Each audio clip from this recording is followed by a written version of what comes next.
तो फाइनली एक हफ्ते के इंतजार के बाद द किंगडम ऑफ रूइंस का episode number is out and ये एपिसोड सच में काफी कमाल होने वाला है। दिन पर दिन इस एनिमे की हाइप इतनी ज्यादा बढ़ती जा रही है, मैं आपको क्या बताऊं। एंड इसके अलावा हमारे चैनल के ऊपर अनडेड एंड अनलॉक का episode number 9 and the art rating story का एपिसोड नंबर 9 अपलोड कर दिया गया है, आप उन्हें भी चेकआउट कर सकते हैं।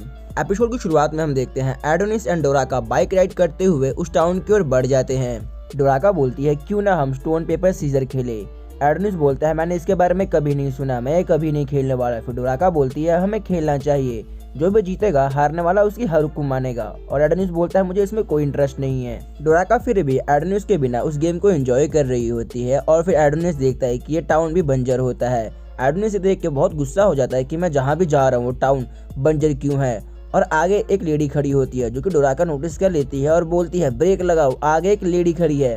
हम देखते हैं इस औरत ने एक भी कपड़ा नहीं पहना होता और डोराका दौड़ के उसके पास जाती है तो एडोनिस बोलता है अपने गार्ड्स डाउन मत करना।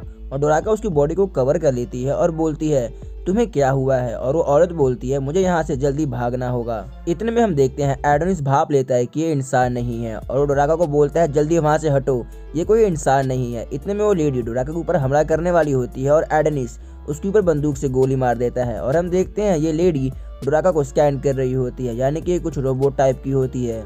इसके बावजूद भी वो लेडी हिल रही होती है। फिर एडोनिस उसके ऊपर एक और बुलेट फायर कर देता है और फिर वो डोराका को बताता है कि ये कोई इंसान नहीं है, ये एक रोबोट है जिसका यूज ह्यूमंस अपने मजे के लिए करते हैं। और इतने में वहाँ पे कुछ और औरतों के चिल्लाने की आवाजें आने लगती हैं। डोराका बोलती है ये सारी आवाज बिल्कुल इसी लेडी की तरह है और एडोनिस चला जाता है जहाँ से आवाजें आ रही होती हैं। और डोराका को बोलता है तुम यहीं रुको, मैं अभी आने वाला हूँ। डोराका बोलते हैं नहीं, मैं भी तुम्हारे साथ चलूंगी। फिर एडोनिस बोलता है अपना मुंह बंद रखो, अगर तुम मेरी बात नहीं मानोगी तो मैं तुम्हें छोड़ दूंगा। ये सुनकर डोराका काफी हैरान हो जाती है। डोराका वहाँ पे अकेले खड़ी होती है और उसकी नजरें जाती है वहाँ पे जहाँ पे बहुत सारी डॉल्स पड़ी होती हैं। उन्हें देखकर डोराका बहुत डर जाती है। नेक्स्ट फ्रेम में हम देखते हैं एडोनिस एक बिल्डिंग के अंदर चला जाता है। जैसे वो बिल्डिंग के अंदर आगे जा रहा होता है अंधेरा बढ़ जाता है। फिर एडोनिस अपनी मैजिक की मदद से वहाँ पे रोशनी करता है और हम देखते हैं डोराका एडोनिस का पीछा कर रही होती है। वो बोलती है मैं एडोनिस को अकेला नहीं छोड़ सकती क्योंकि मैंने मिस्टर पंच से प्रॉमिस किया था कि मैं उसको प्रोटेक्ट करूंगी। फिर हम देखते हैं डोराका सोचती है अगर उसको एडोनिस पकड़ लेगा तो उसको कुछ भी नहीं कहेगा और उसको माफ कर देगा। फिर अगले ही पल वो सोचते हैं कि नहीं एडोनिस ऐसा नहीं करेगा, शायद वो मुझे पिछली बार की तरह छोड़ देगा। फिर डोराका बोलती है नहीं नहीं ऐसा नहीं है, पिछले बार तो मेरी गलती थी, मुझे पता है अगर एडोनिस मुझे पकड़ लेगा तो मुझे मारेगा नहीं। फिर वो इमेजिन करता है कि एडोनिस इसको लास्ट टाइम गले से पकड़ लिया था और भी डर जाती है।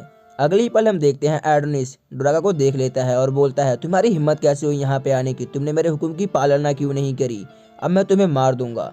फिर डोराका बोलती है ये मुझे वॉयलेंट होने की जगह मुझे मार रहा है। फिर अपने कदमों में झुक के माफी मांगती है कि आई एम सॉरी एडोनिस, मेरी गलती है इसमें। और बोलती है मैंने सोचा है अगर हम अलग अलग रहेंगे तो हम पे खतरा ज्यादा है, इसलिए हमें साथ में रहना चाहिए। और इसके अलावा मेरे बैग के अंदर बहुत सारी मेडिसिन भी हैं। एडोनिस बोलता है तुम्हारी बात में दम तो है, खैर तुम्हें जो करना है करो, बस मेरे रास्ते में मत आना। और डोराका काफी खुश हो जाती है। उसके बाद हम देखते हैं ये दोनों बिल्डिंग के अंदर और आगे बढ़ते हैं। फिर हम देखते हैं एक डोर के अंदर से मॉर्निंग की आवाज आ रही होती है और स्मेल बहुत गंदी आ रही होती है। और जैसे ही वो दोनों दरवाजा खोलते हैं वो देखते हैं कि डॉल्स एक मरे हुए आदमी के साथ सेक्स कर रही होती हैं। फिर हम देखते हैं ये सब देख के डोराका काफी ज्यादा अनकंफर्टेबल हो जाती है और एडोनिस बोलता है मैंने कभी सोचा नहीं था कि ह्यूमंस इन्हें अपनी तरह बना लेंगे। और फिर वो उसके ऊपर क्लोजअप करता है तो पता चलता है कि इसको रेडिया के अंदर बनाया गया होता है। और वो लेडी बोलती है आई मीन रोबोट बोलती है कि मैं चाहती हूँ कोई मुझे प्यार करे, मुझे छुए, मैं भी चाहती हूँ कि मैं किसी की खास बनूँ। फिर हम देखते हैं वो रोबोट बोलती है अब बहुत हुआ और रोने लग जाती है। और उसके बाद एक और रोबोट पूछती है तुमने हमें क्यों बनाया, तुम लोगों ने हमें इस तरह से क्यों प्रोग्राम किया, हमें ऐसी लाइफ नहीं जीनी है। ये सुनकर डोराका बहुत ज्यादा डर जाती है और इतने में एडोनिस सबको मार देता है। वो रोबोट मरने के बाद बोलती है तुम्हारा शुक्रिया हमें मारने के लिए। और नेक्स्ट फ्रेम में हम देखते हैं दो निंजास दौड़ रहे होते हैं, कुनोची क्रू का हिस्सा होते हैं city of 9 of the lily of the valley का। और हम देखते हैं इन दोनों का नाम होता है कुनोची 5 एंड कुनोची 6। और इनके रास्ते के अंदर रेडिया के सोल्जर्स आ जाते हैं। फिर वो दोनों डिसाइड करते हैं कि ये दोनों मिलके इन सारे सोल्जर्स को मार देंगे और ये दोनों ऐसा ही करते हैं। ये अपने निंजा टूल की मदद से सोल्जर्स को काफ़ी बुरी मौत मारते हैं और काफ़ी आसानी से मार देते हैं। अगले सीन में हम देखते हैं एडोनिस बोलता है साइंस की मदद से इंसान अपनी इमेजिनेशन को रियलिटी में बदल सकते हैं, यहाँ तक कि वो सेक्स डॉल भी बना सकते हैं। साइंस और इंसान मिलकर बहुत खतरनाक समलेप करते हैं। इंसानों ने इन डॉल्स को ऐसे प्रोग्राम किया है ताकि वो अपने सेक्स की नीड पूरी कर सके। इंसान सच में किसी कचड़े से कम नहीं है। और एडोनिस के रास्ते में एक हथकड़ी पड़ी होती है और वो उठा के पूछता है, डोराका तुम्हें याद है ये क्या है? डोराका बोलती है, हाँ ये वही है ना जो स्लेव से गले में डाली जाती थी, सेक्स ट्रेडिंग, जिसके अंदर वो इंसानों को ट्रेड करते थे सेक्स डॉल खरीदने के लिए। उनके पास इतने पैसे नहीं होते थे कि वो लोग सेक्स डॉल को खरीद सके, स्पेशली छोटे स्टेट्स, तो वो अपने वहाँ के लेडीज़ को इकट्ठा करके उन्हें बेचते थे ताकि वो लोग सेक्स डॉल परचेज कर सके। तो शायद से इस सिटी ममता के लोगों ने सारे वुमेन्स को बेच दिया हो रेडिया को ताकि वो लोग सेक्स डॉल को खरीद पाए। अपनी हवस को पूरा करने के लिए कोई भी औरत इंसानों की हवस पूरा नहीं कर सकती, इसलिए सेक्स डॉल उनके लिए ज़्यादा अच्छी ऑप्शन थी। फिर डोराका बोलती है, ये कितना दर्दनाक कहानी है। लोगों ने अपनी बीवियों को बेच दिया, लोगों ने अपनी बेटियों को बेच दिया ताकि सिर्फ और सिर्फ वो सेक्स डॉल को खरीद पाए अपने ठहरक को पूरा करने के लिए। इंसानियत सच में किसी कचड़े से कम नहीं रही। फिर डोराका बोलती है, तो इसका मतलब ये स्टेट। फिर एडोनिस कंप्लीट करते हुए बोलता है, हाँ बिना वुमेन्स के लाइफ सर्कल आगे नहीं बढ़ेगी, कोई भी नया इंसान पैदा नहीं होगा। और यहाँ के मर्द करप्ट हो गए थे अपनी ठहरक के अंदर और इसीलिए धीरे धीरे ये शहर सड़ता गया और गलता गया और आखिर में शहर का ये हाल हुआ।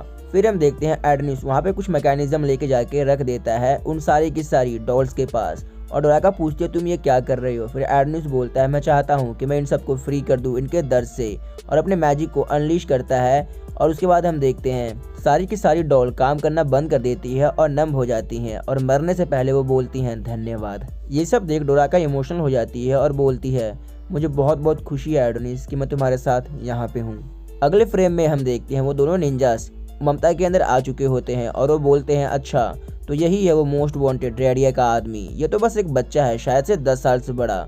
और दूसरी लेडी बोलती है, नहीं तुम इसको कम मत आगो, ये बहुत ज़्यादा पावरफुल है, ये विचिस का चेला है और इसने रेडिया के अंदर बहुत तबाही करी थी। फिर हम देखते हैं उनमें से एक निंजा बोलती है कि हम कभी भी विचिस के मामले में टांग नहीं अड़ाते, तो इस बार हम क्यों ऐसा कर रहे हैं।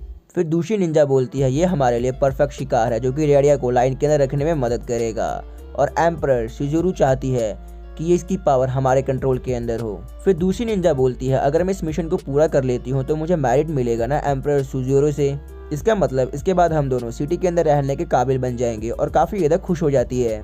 और हम देखते हैं ये दोनों निंजा गर्ल उनके ऊपर अटैक करने के लिए बढ़ जाती है। एक डिसाइड करती है कि वो एडोनिस को मारेगी और दूसरी कि वो डोराका को कंट्रोल में रखेगी। और हम देखते हैं ये बंदा भी इन सब की बातें वहाँ पे खड़ा सुन रहा होता है और लिटरली काफी गंदी स्मेल देते हुए बोलता है, ये दोनों मेरे रास्ते के अंदर हैं। इतने में हम देखते हैं वो दोनों लेडी निंजास इस बंदे से पूछती हैं कि तुम कौन हो और इसके ऊपर हमला कर देती हैं।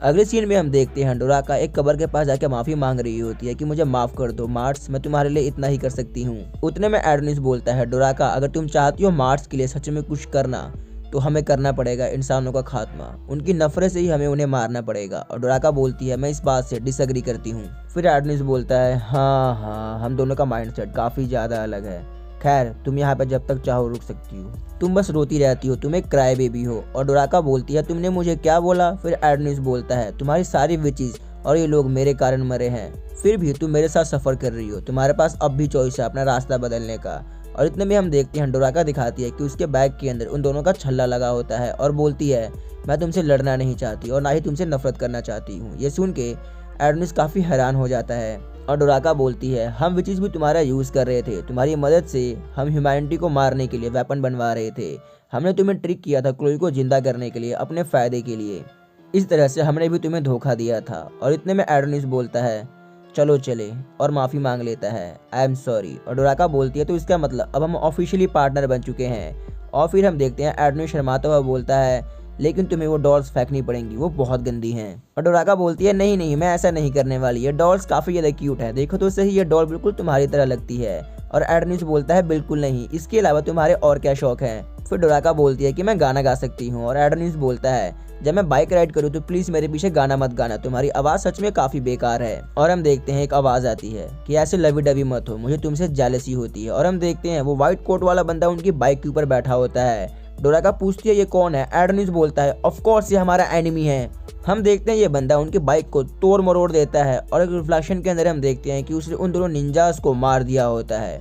और वो बोलता है, मैं हूँ शिरोशाकी रेडिया से और मैं तुम्हारा सर कलम करने आया हूँ। और एडोनिस बोलता है, फाइनली कोई तो रेडिया से आ गया, अब मैं किसी को मार सकता हूँ। और इतने में एपिसोड खत्म। आपको ये एपिसोड कैसा लगा कमेंट बॉक्स में जरूर बताना। स्टार्टिंग के अंदर एपिसोड थोड़ा बहुत बोरिंग था, लेकिन एंड के अंदर इतने ज़्यादा धमाके हो गए ना इस एपिसोड के अंदर, लाइक लिटरली मज़ा आ गया। इसके अलावा अगर आपको वीडियो पसंद है वीडियो को लाइक कर देना, चैनल पर नहीं हो तो सब्सक्राइब कर देना। मिलते हैं अगले वीडियो में, तब तक के लिए tata bye bye and see you around.